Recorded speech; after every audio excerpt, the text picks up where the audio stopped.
wouldn't have taken me 3 months to do, but I've done it and I'm so excited and I can't wait to share it with you. So before let's just go to the screen. Finally ready to tackle the Foolscap. Oh my word, this has been a long journey. I think it's hilarious that people think to do this first. I could not do it first at all. I'm going to walk you through how I did each step and what I still think needs work. So the first thing I decided was that I wanted my external genre to be a thriller, a psychological thriller. And that was something I decided, but I didn't fully understand until I listened to a lot more of Sean and Tim in the podcast and other things. So, but that sets my obligatory scenes, which is here. So you need to have a crime and a MacGuffin. The villain makes it personal, so the hero becomes the victim.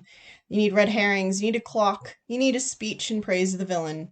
You need a hero at the mercy of the villain scene, and you need a false ending. I also knew really, really early that I wanted a worldview revelation story. I love these. They're my favorite kinds of stories, and I just totally lean towards those. So that tells me my value shift in the same way that the external genre tells me my external value shift, and that's all decided for me. And again, that also decides my obligatory scenes, which is ignorance masked as knowledge to ignorance, and then doubt develops into cognitive dissonance, to new knowledge discovered, and then to new wisdom at the end. I originally started writing this in third person, but when I decided that I really kind of wanted to make it sort of noir-esque, I realized it needed to be first person because that's a convention of the noir. That also adds some other conventions which aren't listed here, such as I needed a femme fatale, and I need it to appear very dark, and some other things as well. Oops. So the object of desire, this I'm actually not happy with at all. The object of desire is not to be popular.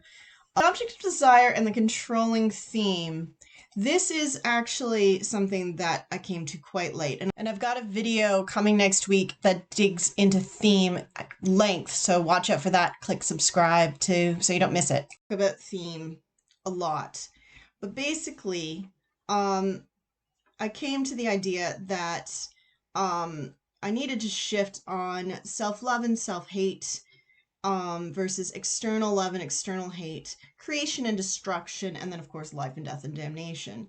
So I started to ask some of the questions they have, and again, watch the full video for that, but I've come up with the idea that what they all want is to be treated as equals, to have an equal resolution in the world, equal status. And life is restored. Look at it from Abby Evans' perspective. We need to know the want, object of desire, the need, and the fear. So that is to matter and to make an impact on the world, to be popular because she doesn't like herself.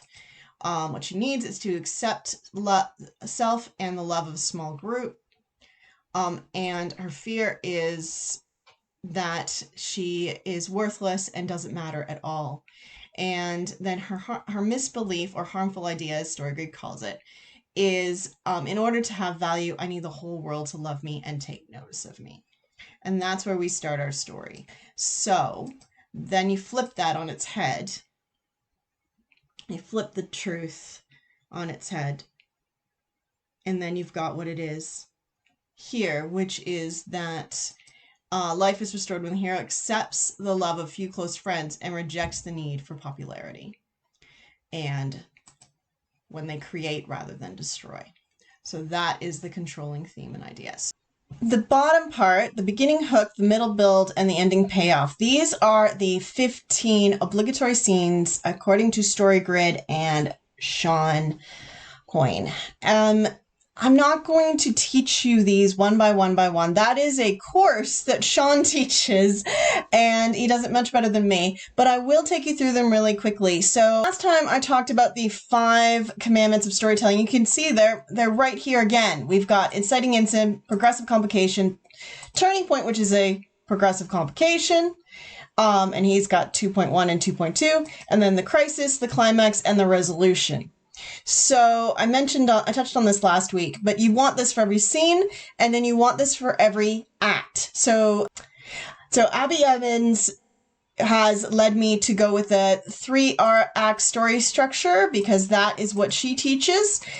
Sean says he doesn't care how many acts you have, just as long as you have these 15 scenes. So it just made sense to keep it like this. So I'm going to take you through how I did that. Now this part was very step by step, and how I did this was I took all of these 15 crucial scenes and I popped them into my outline.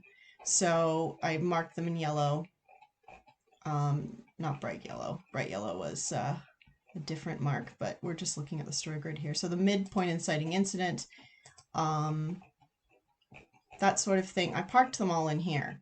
So if we scroll up to the top, you can see that the global inciting incident is here. So that, once I had written that, I was able to plug that in there, and so on and so forth. Now the shifts here I'm not happy with at all, but I feel like I'll have to modify them as I go, because what I want to be happening is it to go positive to negative, negative to positive, positive to negative, etc. But these scenes don't run back to back. So the scene before this scene could be a flip from positive to negative and could be a charge that way. I also want, if it's negative on this side, I want it to be positive on this side and vice versa. And that's not happening. So this is based on what I have done in this outline here, how I feel about it here, the shifts as I've written them here. But the thing is, those shifts may or may not change as I go. So I'll have to think about that. Now, if you're interested in seeing this and seeing the development of it, because as I said, this is not the final version, I will be uploading this entire spreadsheet, all 3, the Foolscap, the cast spreadsheet, and the story grid outline spreadsheet, which both the story grid and the Foolscap are based off Sean's here. And but they're my versions of what I'm writing for this story, and you can see those in my Patreon account and link below if you would like to see that. You will also be able to follow my writing journey as I'm starting writing NaNoWriMo on the 1st of November, which is coming up next week. So you will be able to follow as I write. My goal is to write 2 scenes as outlined here per day, and I will be uploading those as I go, and you can read the entire story. I don't know if that means I'll finish it, but the reason I've chosen 2 scenes rather than a word count is because if you go down to the bottom, you'll see that I have about 60 scenes. I have about 60 scenes. So 60 divided by 30 is 2. 2 scenes a day will get me there. Now, that's my Foolscap, and my plan for Monday is to start writing the book.